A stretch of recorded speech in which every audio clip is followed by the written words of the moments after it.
Sonic is training Tails to run faster when he suddenly sees a floating, old-fashioned, glowing detective suit and stops in his tracks.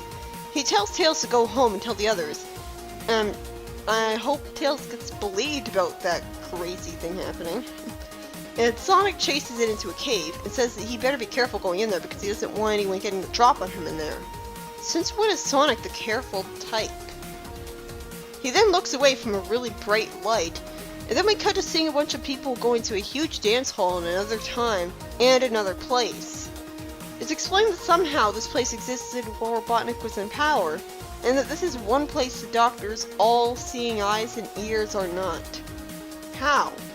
Then we see what looks like Sonic wearing a detective suit, thinking that the voice on the phone said they wouldn't be missed, and he'll see.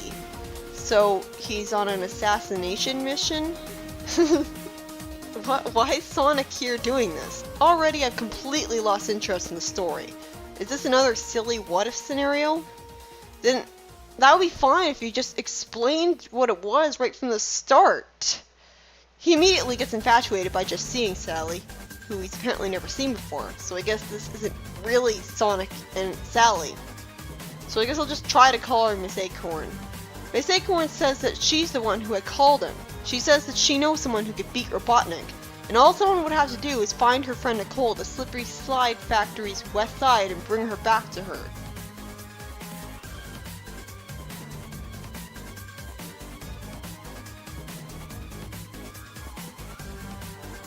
And apparently this really is supposed to be Sonic because he calls Uncle Chuck telling him to research the factory with his computer.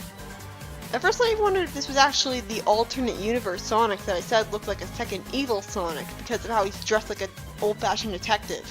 But he doesn't have the evil mustache. Still, if this is showing you an alternate universe instead of a pointless what-if scenario, then that's cool, but they really should have told you that right from the very beginning. Because as it stands, the story feels like a waste of time so far. Uncle Chuck tells him the factory isn't associated with Robotnik, and Sonic runs in and says that someone was definitely in here looking for something, and wonders what that black stuff is. Oil, obviously. Maybe some robots got destroyed here, but if robots found this place, then they would have found Knothole. So Sonic calls Uncle Chuck and tells him to try to track the guys who might have left the factory by seeing if he can get any traceable signals leaving the area. So Uncle Chuck is the do anything with tech guy now. Nicole, is that you? Chuck magically tracks the robots despite not being a police officer who should have access to tracking equipment or a legal permit to use them. And Sonic goes in the direction he's told to, towards the center of the city at Robotnik's control range. Why would Robotnik have a control range at the center of Knothole? I assumed the minute the film noir story started that this took place in Metropolis actually, because it was a city and not Knothole. So I guess this is a city not ruled by Robotnik because the citizens aren't roboticized. Or, I mean, the text blurb here says that this is the only place where his all-seeing eyes and ears aren't. So this is a city ruled by Robotnik. This dance hall just happens to not be under his surveillance even though it's in his city. So Robotnik having a control range in the city instead of the entire city being his control range. I guess he's more like a mafia boss here that full-on rules every single thing. I don't know. After Sonic destroys the robots and finds Nicole, who is low on power, Robotnik shows up and confuses the hell out of me by talking to Sally isn't really a princess because he puts princess in quotes, and says that Sonic had been unwittingly helping him the whole time because he delivered the box that contained the plans to all of his research facilities. Information that could destroy him somehow. How could information about the plans for buildings for doing research destroy a person in any way? The worst part of all of this is that I'm wondering if this is a situation where Sally was actually working for Robotnik and lured Sonic into helping him because of the way Robotnik is talking.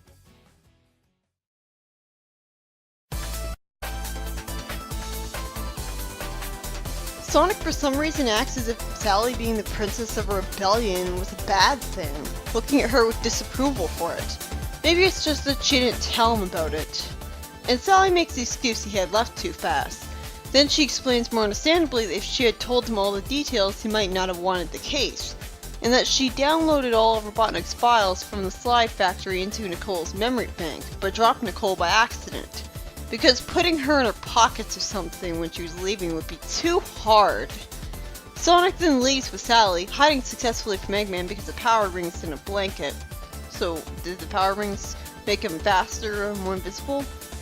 Sonic tells Uncle Chuck to arrange a plane to fly them back to the forest, which Tails and Rotor will be flying out. They actually have to go to an airport to do it, rather than Sonic simply running out of the city with Sally in the plane landing on the grass outside of it. Fortunately though, a tunnel leads straight to the airport, so it doesn't matter that Robotnik's robots are running around outside.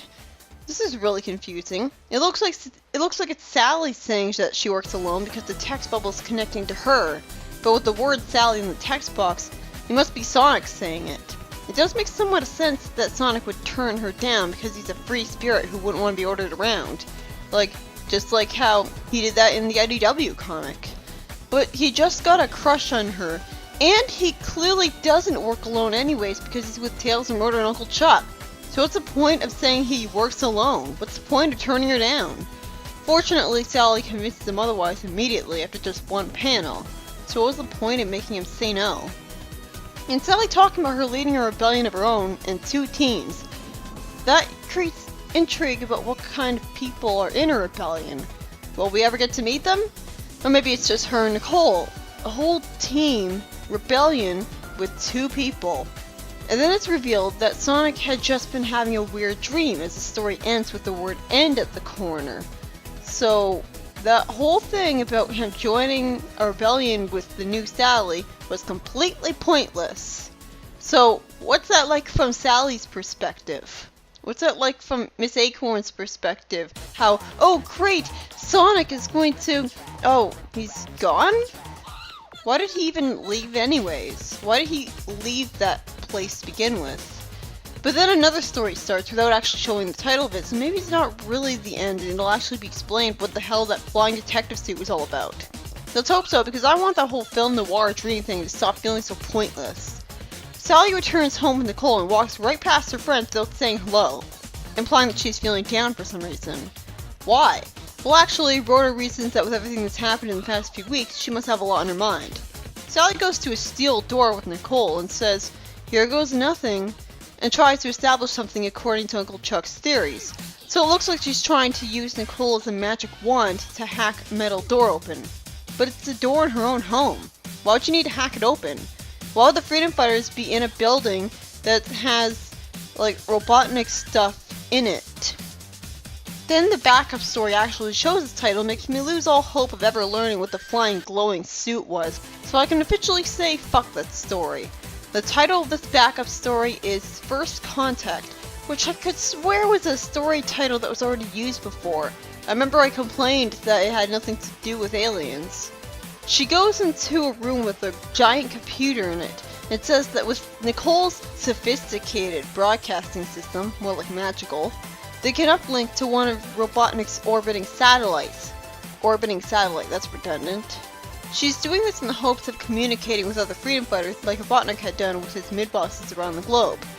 Because, you know, Uncle Chuck is able to communicate with Knuckles through radio, but, you know, that would be too simple for her. She's gotta do this the complicated way. So why didn't she just tell her friends she was going to do this instead of walking past them? What is it with her being secretive? Maybe it's just her being all, "I'm strong, I can do this alone, I don't need anyone's help." Only being much more subtle about it because she's not a bratty little kid anymore. Except if she doesn't think she needs anyone's help, why is she asking these guys for help? She contacts the other freedom fighters and Knuckles and the Chaotix, and for what I can only assume is that they don't already know all of this, she wastes a whole bunch of comic space with a garbage recap of stuff we already know about. We could have just cut past all this to the end and given the previous story enough space to actually explain what the hell the flying suit was. I mean, the only explanation I can think of for it is that Sonic was sent that thing by an alternate dimension detective version of himself to transmit to him a story about what he did, making that adventure technically canon instead of just a dream. But why would he bother to do that? Anyway, Sally tells the other freedom fighter groups that she and her friends plan to enter Robotropolis tomorrow morning to ascertain the damage done to the city. There she goes using a big word again. I like this. It shows that she really is smart. And yet she's not smart like Rotor being a gadgeteer. She's a more realistic and believable kind of intelligent. I like that about her. More importantly though, tomorrow morning? Why the hell didn't you go there right away? If the reason was that she wanted to give her and her friends a long overdue vacation because they could finally take a break, then explain that. Because otherwise it seems very confusing and arbitrary that instead of immediately moving on to World Metropolis and moving on to the important stories, we got pointless issues like 51 and 52 as filler. It would have been fine if the comic made use of that vacation downtime by having character interactions, as in show their personalities bouncing off each other's and showing the characters acting like friends to show us what they do in their downtime, make them more sympathetic and relatable, rather than just people who fight Eggman. Actually use that downtime. But instead they have pointless filler stories to try to pretend they mean something by involving Sonic being trapped in an artificial nightmare, or going on a mission against Eggman that shouldn't be around anymore. Basically trying to aimlessly pretend like Eggman is still there to have stories like that, instead of taking proper advantage of him being gone, the characters having a break from him. Have them have a picnic or go to the beach or something, I don't know. Sally explains that the ultimate weapon that destroyed Eggman also somehow made alternate realities appear randomly around the planet, and explains that Sonic had fell into one in a cave that had disappeared almost immediately. So Sonic was in an alternate dimension. So that literally was Sonic. Okay, that just makes it even more ridiculous. Because Sonic somehow didn't know he was in another dimension, despite the continued presence of Robotnik and his knothole being a huge city full of non-roboticized people. Somehow the same Sonic we know and love fell into this zone, failed to recognize the alternate version of Sally, was wearing the detective suit, I don't know, maybe it was sentient and forced him to wear it for kicks and took over his body, so that's why he knew he had Uncle Chuck to call in that zone who's already familiar with Sonic like him, and knew everything else that was going on. That is so stupid. I hope she's mistaken because I liked my explanation a lot better. Hell, that it being all a dream would have made more sense than that. Anyway, Sally reveals an intriguing concept that, just as I thought, knothole being a temporal zone indeed makes it harder to enter and exit, because now the only way in and out is through the Great Oak Slide. Again, this really should have been the case from the start of the series, because with them not really needing to hide knothole from anyone at the moment, it feels like too little too late and would have made a lot more sense for Eggman not knowing where knothole was all that time, instead of it being just a random location in the forest that it could have easily stumbled into. I'll try to stop talking about that every time it's mentioned. The point is this concept is frustrating to me because it sounds great, but it should have been the case right from the start. Otherwise, why didn't he find knothole? Then, Sally loses contact with her friends because the satellite uplink had deteriorated for no reason, right before she could explain to them why they have to beware the zones. Also, why would she know for sure that the zone should be beware? Is she just assuming? And, well, you know, Sally, maybe if you hadn't wasted our goddamn time with a pointless recap about Sonic when being a fugitive, you could have had the time to tell them the vital information. Why the hell didn't you just start with that? And Sally just immediately gives up instead of trying to call again, even though her call was urgent. The main story was by a new writer called Tom Rolson, and he did not make a good first impression. This story was just pointless and confusing. And the sad part is, it would have been so easy for it to have been okay. Just explain right away that this film noir story is what had happened to an alternate universe Sonic. Both showing us an adventure from an alternate universe Sonic, which would have been cool, and explaining why he didn't recognize the Sally in there and immediately knew to call his Uncle Chuck and knew about the city he was living in not being knothole. Explain what the hell the flying glowing suit was. Maybe it was a message carrier sent from the other Sonic to tell Sonic his story. Now all that's missing, which I can't figure out, is why he didn't bother to tell Sonic about that one random mission of his in the first place. He doesn't need to know that. He just confused him and wasted his time. I could have accepted this story as all a weird dream if it wasn't for the flying suit before he fell into that zone, which was never explained. The problem is, for not going with the most logical explanations and instead expecting me to believe that this guy is the prime Sonic having fallen into another universe but not acting like it, you create an avalanche of plot holes from him just immediately knowing where he is and what to do, and not recognizing Sally, and knowing that he's a detective now, as if his brain got replaced with someone else's. This story was just confusing and stupid and pointless. It's like, it would only be satisfying how he succeeded in that mission if we knew that that mission was going to lead to other missions which would eventually lead to that Robotnik being taken down. But because this is the only time we're ever going to see this universe, that mission feels pointless. And we never do know if Sally finds a replacement for Sonic after he leaves that zone. In the second story, by Carl Bollers, it was mostly an over-glorified recap, most pointlessly of the events of Sonic being framed again that didn't need to happen since they don't matter anymore. So why are they even being recapped in the first place? Sally looked like an idiot by messing up and not thinking to warn her friends about what she called them about right away. She could have just opened up with, "Don't go in the newly created zones, they could be dangerous," and then explained herself. And she looked like an idiot by not even thinking to try to call again when the signal cut out. I feel like this issue didn't even need to exist. People make fun of Penders, but this issue wasn't written by him at all, and it just felt so stupid and confusing and pointless and unengaging.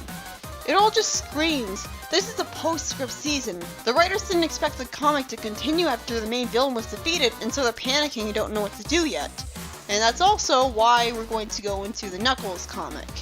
I assume they needed a little bit more time to figure out what they were going to do in the main story after that. This downtime between Eggman's defeat and Sonic and his friends reclaiming Robotropolis should have been taken advantage of for some light-hearted stories about their friendship, with them enjoying their free time just doing whatever because Robotnik's not around. But instead of celebrating, they just try to have the same plots as if Robotnik was still around, still shoving Robotnik into the past few issues with every excuse they can get, even though we're supposed to be having a break from him. I can't wait until this downtime filler is over then. Because if that's how they're wasting it, then I'm just mad at Sally for arbitrarily not heading straight through Robotropolis the minute Robotnik was destroyed instead of waiting and giving Snively some time to prepare for them.